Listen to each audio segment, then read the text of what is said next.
Hey dears, welcome back to this video. So আজি তোমালোকৰ সন্মুখত মই কি লৈ আহিছো যে suggested questions for SSLC examination 2024 মই মাষ্টাৰ টেষ্ট পেপাৰৰ পৰা তোমালোকক মই এটা পোষ্ট দিছিলো পুলিং কৰিবলৈ তাত মই লিখিছিলো বহুত ধৰণৰ বস্তু তাত তোমালোকে ডিমান্ড কৰিছিলা সায়েন্সৰ জাস্ট লং কুৱেশ্যন কমন লাগে সো মই তোমালোকক জাস্ট লং কুৱেশ্যন নহয় MCQ টাইপৰ লগত শৰ্ট কুৱেশ্যন बहुत लॉन्ग क्वेश्चन मैं সকলে দিম জাস্ট মই তোমালোকক 1 মাৰ্কৰ বা MCQ কেটা মই কমন নিদিও লং क्वेश्चन মই কমন দিম ঠিক আছে আচ্ছা বলা বেছি দিন নাই এই আজিৰ দিনটো আছে হেকাৰণে তোমালোকে এইকেটা একচুয়ালি তোমালোকক পঢ়া আছে যদি নাই তথাপি এইকেটা অলপ মানে চাই লোৱা মানে এইকেটাই চালি হৈ যাব তোমালোকে অলৰেডি আগতে সকলোৰ পঢ়া আছে এইকেটা অলপ বেছি চাই যোৱা ইয়াৰ পৰা তোমালোকে পাই যাবা বলা আমি বেছি লেকচাৰ আমাৰ ভিডিওলৈ আগবাঢ়ো ঠিক আছে সো সাজেস্টেড কোৱেশ্চনস মই অলৰেডি আগতে কৈছো একেটা MCQ হয় আৰু এটা কথা চোৱা ইয়াত ন গটেকেটা মানে চেপ্টাৰ ওয়াইজ দিয়া আছে মানে সাজেস্টেড কোৱেশ্চন হয় মানে চেপ্টাৰস গটেকেটা দিয়া আছে সাজেস্ট তোমালোকে দেখিছা মই একচুয়ালি নকও একেটা এক মাৰ্ক এটা মই দেখুৱাই যে মই লং কোৱেশ্চন কেটা জাস্ট মানে কমন দি যাম হা সো পানীৰ বিদ্যুৎ বিশ্লেষণ তলৰপন্টো বিক্ৰিয়াৰ উদাহৰণ হয় ইয়াত এটাৰো আনসাৰ নাই ঠিক আছে তোমালোকে জাস্ট কোৱেশ্চন যাব তোমালোকক কোৱেশ্চনে কৈছিলে দেখিছা এখানে চাই দিয়া ঠিক আছে তাৰ পিছত কলা কি আছে देखिसा एकेटा MCQ है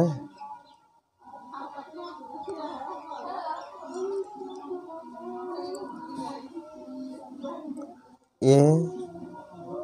B C D दिसे केनेके देखिसा जे होक लेट नाइटर तत्व करिले निर्गत হয় মগাবৰণৰ দুৱাবোৰ হল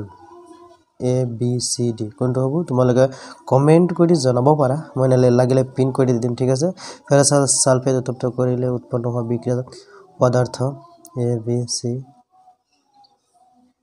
D কোনটো হ'ব তোমালোকে কৈছা মই গেটাৰ নকও তোমালোকে জাস্ট চাই দিয়া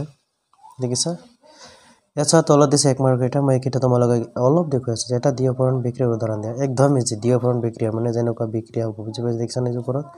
তোমালোকে দেখুৱাইছে যেনেকুৱা বিক্ৰিয়াটা উদাহৰণ দিব লাগে দেখিছে যে হ'ব এক মাৰ্ক এটা মই নকও ইয়াত কৈছে বায়ুত দহন কৰাৰ আগতে ম্যাগনেসিয়ামৰ ফিটাইডালকে ভালদৰে পৰিষ্কাৰ কৰি ল'ব লাগে এটা কথা কি জানা এটি 1 মাৰ্কৰ লগত 2 মাৰ্কৰ দিব পাৰে বুজি পাইছে ইয়াত 1 মাৰ্কৰ দিছে মানে এটা অলপ লিখিলে হৈ যায় 2 মাৰ্কৰ অলপ বনাই লিখিব লাগিব লম্বাকে ঠিক আছে এটা অদক্ষেপণ বিক্ৰিয়াৰ উদাহৰণ দিম অদক্ষেপণ এটা অদক্ষেপ আৰু এটা কিছু অদক্ষেপণ ঠিক আছে এটা তাপীয় বিজন বিক্ৰিয়াৰ উদাহৰণ দিয়া গটিকেটো উদাহৰণে দেখুন 1 নম্বৰ চেপ্টাৰ ন গটিকেটো চাই দিয়া 1 মাৰ্কৰ হয় তোমালোকে 1 মাৰ্কৰ খিনি গটিকেটা নি চাই দিয়াচোন আছে তোমালোকক মই কৈ দিও দিয়পৰণ এটা MCQ মই আগতে পাইছিল যে 1 নম্বৰ 1 মাৰ্কৰ 1 নম্বৰ ইয়াতে যে দেখিছা না যেটো এটা অলপ বেছি ইম্পৰ্টেন্ট হয় আৰু ইফালে সেই ইফালে মই তোমালোকক গটেকেটা নকও এটা তাপীয় বিজনটো চাবা আৰু তলত আহি যোৱা মানে 1 মাৰ্কৰ এটা কি দিম তোমালোকে 1 মাৰ্কৰ গটেকেটা চাই দিবা ঠিক আছে আচ্ছা ঠিক আছে তাৰ পিছত কি আছে চোৱা দেখিছা অক্সিজেন লাভ কৰাৰ হেৰুৱাৰ ভিত্তিত তলৰ কোনবোৰ ব্যাখ্যা কোনবোৰ তলৰ পদবোৰ ব্যাখ্যা কৰা দুটাকৈ উদাহৰণ দিয়া ৰেডিয়াস নালাগে এক 2 মাৰ্কৰ হয় বা 2 মাৰ্কৰ দিছে 2 মাৰ্কৰ এটা নালাগে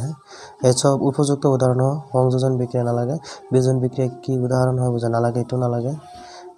বিক্রিয়ার সমীকরণ দেখো সহন কি এটা তাপবর্জ্য বিক্রিয়া এই সহন কি এটা তাপবর্জ্য বিক্রিয়া এটা চাবা এখানে মানে ইম্পর্টেন্ট নাই কিন্তু তলে এখানে পর এখানে ইম্পর্টেন্ট আছে অপহরণ বিক্রিয়া কি উদাহরণ না লাগে দ্বিঅপহরণ বিক্রিয়া কি উদাহরণ না অপহরণ আর দ্বিঅপহরণ এই দুটার ই চাবা মানে ডেফিনেশন ও মানে কি আইব পার্থক্য আইব পারে বুঝি পাইছে এটা চাই দিবা এ যদি উদাহরণ হ'ব বুঝা লিখি উদাহরণ হ'ব বুঝা লিখাব গৈছে মানে আগত এক্সপ্লেইন দিয়ে আর হেতু মানে উদাহৰণটো একে এনেকৈ দি দিছে তোমালোকে জাস্ট একেলগে চাই দিবা অদক্ষেপণ অদক্ষেপ আর অদক্ষেপণ বিক্রিয়া কি এটার উপর পার্থক্য আইব পারে এটা 7 নম্বর যাবা রেডক্স মোস্ট ইম্পর্টেন্ট রেডক্স বিক্রিয়াটো মোস্ট ইম্পর্টেন্ট বুঝি পাইছা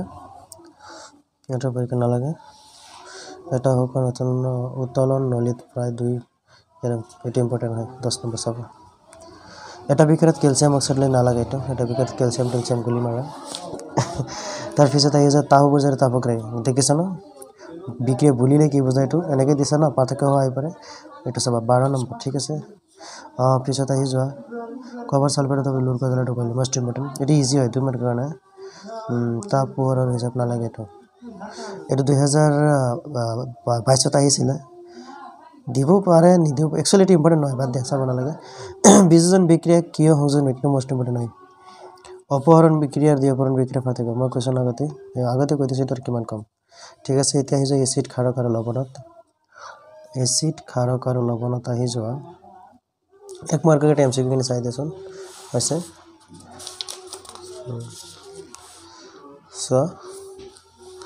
দেখিছা এক মাৰ্কৰ এটা চাই দিয়া হাইড্ৰোজেন ক্লৰাইডৰ জলীয়ৰ কথাটা এসিড নালাগে সূচকবোৰ কি এইটো চাব পাৰো দুবিধ প্ৰাকৃতিক আৰু দুবিধ থাকছিলে এইটো চাবা সাৰ্বজনীন সূচকটো ইমান ইম্পৰ্টেণ্ট নাই সাধাৰণ সূচকৰ এইটো ইম্পৰ্টেণ্ট নাই স্কেল পিএইচ স্কেলটো চাবা 7 নম্বৰ দেখিছা না পিএইচ স্কেলটো ইম্পৰ্টেণ্ট হয় প্ৰথম নম্বৰ পিএইচ মান এইটো চাবা এসিডৰ দুবৰ পিএইচ গোটেইটা পিএইচৰ ওপৰত মই তোমালোকে এবাৰ চাই দিলে হৈ যাব দে টেবিল চালেই হৈ যায় বুজি পাইছা না দুটা নালাগে এইকেইটা এক মাৰ্কৰ হয় চাই দিয়া দেখিছা তোমালোকে লং কোৱেশ্চনৰ কথা কৈছিলা মই লং কোৱেশ্চনতে বেছি গুৰুত্ব দি আছো এই যা একচুৱেল লং কোৱেশ্চন কি বিজ্ঞানত 2-3 মাৰ্কৰ চাগে নাই আছে 3 মাৰ্কৰ নাথাকে বিকজ দাঁতৰ ক্ষাৰকৰ লগত কেনেদৰে বিক্ৰিয়া নালাগে এচিডে দাঁতৰ কাৰ্বন নালাগে এচিডে ক্ষাৰৰ কেনেদৰে বিক্ৰিয়া এইটো অলপ চাবা 3 নম্বৰ এচিডে দাঁতৰ অক্সাইড নালাগে দাঁতৰ অক্সাইড মুখ আৰু মোষ্ট ইম্পৰ্টেণ্ট 5 নম্বৰ 2 আৰু 6 নম্বৰ মোষ্ট ইম্পৰ্টেণ্ট কি কৈছে যে গাঢ় এচিডত পানী যোগ কৰা আৰু হলনি পানীত গাঢ় এচিড এটা লাহে লাহে যোগ কৰা হে কিয় উচিত ইয়া কিনা কাৰণ দুৰ্ঘট আহিব পাৰে ইম্পৰ্টেণ্ট নাই চাব নালাগে ফিজত ইয়াত কাৰিকে দ্ৰৱত থাকে নালাগে একে গাঢ়ত নালাগে এটা পৰীক্ষণত 2 গ্ৰাম সোডিয়াম ক্লোৰাইড এটা চাবা ইম্পৰ্টেণ্ট হয় ঠিক আছে দেখিছা তাৰপিছত আহি যোৱা এচিডে ধাতুৰ সৈতে বিক্ৰিয়া কৰিলে সাধাৰণতে কোনবোৰ গেছ এটা ইম্পৰ্টেণ্ট হয় 2 মাৰ্কাৰ ন এই ওপৰখিনি ইম্পৰ্টেণ্ট আছে এইখিনি এটা উদাহৰণটো চাব নালাগে প্ৰমাণ বিক্ৰিয়া কোনটো উদাহৰণ মোষ্ট ইম্পৰ্টেণ্ট হয় 3 মাৰ্কৰ হয় চাগে পিএইচ স্কেল কি মই আগতে কৈছো সব পিএইচ স্কেল কি ঠিক আছে পিএইচ স্কেল তাই হিজো দাঁতৰ অধাতুত কি কৈছে যে দুটি থকা ধাতুটো তোমালোকে চাই যাও জাস্ট ওকে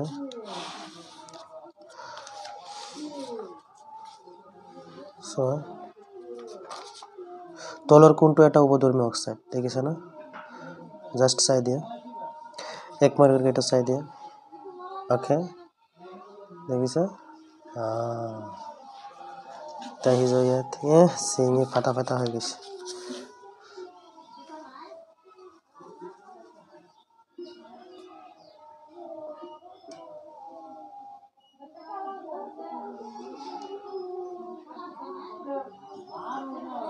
এলুমিনিয়াম আৰু জলীয় বাষ্পৰ মাজৰ বিক্ৰিয়াৰ সমীকৰণ উল্লেখ কৰা এটা এক মাৰ্কৰ হয় গোটেইকেইটা তাপ জ্বলন কি খনিজ মল কি আজে-বাজে ইজি গোটেইকেইটা ন একদম ইজি হয় চাই দিবা এক মাৰ্কৰ ঠিক আছে 2 মাৰ্কৰ সত মাৰ্কৰ হাতৰে নালাগে দাঁতে নাইট্ৰিক এচিডৰ লগত বিক্ৰিয়া কৰিলে কি হাইড্ৰোজেন গেছ উৎপন্ন হয় 2 নম্বৰটো দেখিছা না 2 নম্বৰটো চাবা আহি যাও উল্টা ফেজত এতিয়া এটা দাঁতে আন এটা দাঁতৰ লৱণ এটা দাঁতে আন এটা দাঁতে নানা এটা লৱণৰ দ্ৰৱৰ লগত কেনেদৰে বিক্ৰিয়া কৰা নালাগে দাঁতৰ অধাতুৱে পৰস্পৰৰ লগত কেনেদৰে বিক্ৰিয়া কৰে এই বিক্ৰিয়াৰ ফলত হোৱা এটা ইলেক্ট্ৰযোজী যৌগ নো তলত দিয়া যৌগবোৰ গঠন ইলেক্ট্ৰন মোষ্ট ইম্পৰ্টেণ্ট হয় 2 3 4 এবাৰ চোৱা মই কৈ আছো MgO NaCl এই দুটাৰ পৰা বেছি হোৱাৰ সম্ভাৱনা আছে বাট চাৰিটা শিকিবা সৰু হয় বুজি পাইছা যদি তোমালোকে এটো কোনোবাই নোৱাৰা ন মোক কব মই ফটো মাৰি দি দিম লাগিলে ইনষ্টাগ্ৰামত AR Inspire 24 বুলি আছে চেক কৰিবা তাত মেছেজ দিবা মই তাত দি দিম ঠিক আছে সো আয়নীয় যৌগসমূহ গোটা অৱস্থাত বিদ্যুৎ পৰিবহন নকৰে কিন্তু বিগলিত অৱস্থাত কৰে এইটো ইম্পৰ্টেণ্ট হয় সক্ৰিয়ত শ্ৰেণী নালাগে এইটো উপযুক্ত উদাহৰণ নালাগে কাৰণ দৰ্শা দুইটা চাবা ঠিক আছে কাৰণ দৰ্শা দুইটা চাবা নিষ্ক্ৰিয় প্ৰক্ৰিয়াত কাম নালাগে সক্ৰিয়তাৰ শ্ৰেণীৰ ওপৰৰ ফালে নালাগে ৰাসায়নিক বৈশিষ্ট্য আৰু বিদ্যুৎ দাঁতৰ পাৰ্থক্য ৰাসায়নিক আছে বৈদ্যুতিক আছে দুইটা চাই দিবা গৰম পানী ট্যাঙ্ক তৈয়াৰ কৰিবলৈ টিকাৰ হলনি কপাৰ নালাগে ঠিক আছে এফালে আহি যোৱা এইটো থৈ দিও এইটো ভাঙি গৈছে ভাগ হৈ গৈছে এতিয়া আহি যোৱা 3-4 মাৰ্কৰ এইটো চেপ্টাৰ 3-4 মাৰ্কৰ আছে কাৰণে জাগৰত নাছিলে এইটো নালাগে দগ্ধীকৰণ আৰু তাপ জ্বলন পাৰ্থক্য দেখিছা জাৰণ কি মানে দুইটা একচুয়ালি দুইটা লিখিব আছে বাট তুমি এই দুইটা শিকিতাও পাৰ্থক্যটো দিব পাৰে এনে দিব পাৰে এক্সপ্লেইনতে উদাহৰণ সহ বুজাই লিখা দাঁতিয়ে পানীৰ সৈতে কেনেদৰে বিক্ৰিয়া কৰে পটাছিয়াম নালাগে পট্টু এটাও নালাগে চিত্ৰসহ ধাতুৰ বৈদ্যুতিক পৰিশোধন নালাগে এইবিলাক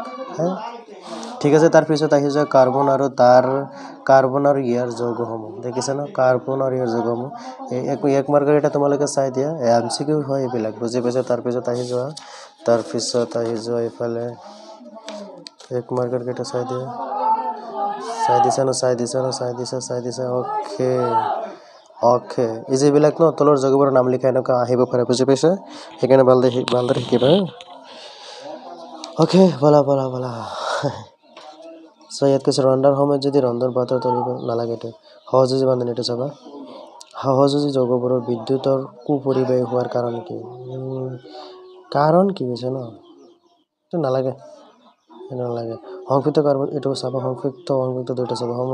সমযোজী এই গোটেইকেইটা সৰুৱে হয় সংযুক্ত কাৰ্বন 1 মাৰ্কৰ হয় মই মোৰ ষ্টুডেণ্টক গোটেইকেইটা লিখাই দিছিলোঁ আচ্ছা ঠিক আছে 2 মাৰ্কত আহি যোৱা বেছিভাগ চ' এইবিলাক ন এনেকৈ নিদিয়ে মই এটা কথা কৈ দিছোঁ যদিও এনেকৈ দিয়ে দুটা একেলগে দিব আৰু 1 মাৰ্কৰ এটা বেছি MCQ দিয়ে আজিকালি 1 মাৰ্কৰ এক্সট্ৰাকৈ নিদিয়ে মনত ৰাখিবা এক্সট্ৰাকৈ নিদিয়ে লগাই দুটা তিনিটা একেলগে লগাই দিয়ে বুজি পাইছে বেছিভাগ ক্ষেত্ৰত নালাগে এইটো কাৰ্বন পৰমাণু ইলেক্ট্ৰন গ্ৰহণ বা ত্যাগ নকৰা দুটা কাৰণ নালাগে এইটো নালাগে ইম্পৰ্টেণ্ট হে হোমোগেনিয়াছ শ্ৰেণী দুটা বস্তু এইটো চাবা হাইড্ৰজেনেশ্যন কি মষ্ট ইম্পৰ্টেণ্ট দুটা এই দুটা তলৰ দুটা ঠিক আছে তাৰপিছত চোৱা হোমোগেনিয়াছ শ্ৰেণী কি উদাহৰণ দিয়া হোমোগেনিয়াছ শ্ৰেণী কি উদাহৰণ দিব কৈছে উদাহৰণটো নালাগে হোমোগেনিয়াছ শ্ৰেণীটো চাবা এটা অসংগঠিত বলাকাৰ কাৰ্বন নালাগে উদাহৰণ সহ এইটো চাবা ছয়টা নালাগে উদাহৰণৰ সংযুক্ত আৰু অসংগঠিত কাৰ্বনসমূহ কি বুজায় লিখা নালাগে কাৰ্যকাৰীমূলক কি মষ্ট ইম্পৰ্টেণ্ট চাবোনৰ মূল্য আঁতৰোৱাৰ প্ৰক্ৰিয়াটো বৰ্ণনা কৰা এইটো চাব মষ্ট ইম্পৰ্টেণ্ট ঠিক আছে তাৰপিছত আহি যোৱা মৌল এটাৰ পাৰমাণবিক ভংগী তাৰ পাৰমাণবিক বৰতকৈ MCQ হয় ঠিক আছে এফালে চোৱা এফালে কি কৈছে যে ছট দেখিছে না অ'কে বা 2 মাৰ্কৰলৈ 2 মাৰ্কত আহি যাওঁ 2 মাৰ্কত কি কৈছে যে মেণ্ডেলিভেটৰ তালিকাখন প্ৰস্তুত কৰোঁতে মৌলবোৰ ৰাসায়নিক ধৰ্মবোৰ পৰীক্ষা কৰিবলৈ কোনবোৰ যৌগ নালাগে এইটো সমস্থানিক কি ক্ল'ৰফিনৰ সমস্থানিক 2 নম্বৰ চাবা একচুৱেলি সিমান ইম্পৰ্টেণ্ট অলপ চাই দিবা সমস্থানিকটো কি চাবা মেণ্ডেলিভেটৰ তালিকাৰ বাবে সমস্থানিক চাই দিবা নাইট্ৰজেন ফছফৰাছ পৰ্যায়ভিত্তিক তালিকাৰ বৰ্গ থাকে এইটো ইম্পৰ্টেণ্ট হয় মেণ্ডেলিভেটৰ পৰ্যায়ভিত্তিক তালিকাখন প্ৰস্তুত কৰোঁতে মানি চলা নীতিবোৰ কি আছিল মষ্ট ইম্পৰ্টেণ্ট অষ্টগত 3টা সীমাবদ্ধতা গোটেইকেইটা ইম্পৰ্টেণ্ট হয় ইয়াতে আধুনিক পৰ্যায়ভিত্তিক তালিকা 3টা সুবিধা এই সুবিধা আৰু অসুবিধা দুয়োটা চাবা মেণ্ডেলিভেটৰ পৰ্যায়ভিত্তিক তালিকা দুটা সফলতা আৰু বিফলতা এইখিনি চাই দিবলৈ ইম্পৰ্টেণ্ট আছে